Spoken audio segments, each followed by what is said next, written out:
साथीहरु यहाँ दाजुको कुरा सुन्नु छ त आजको आन्दोलनमा जानुभएको थियो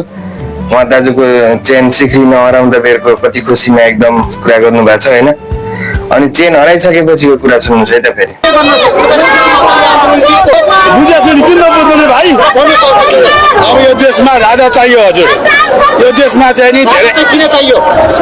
चाहियो म त राजाकै पालामा जन्मेको राजाले कति राम्रो गरेको थियो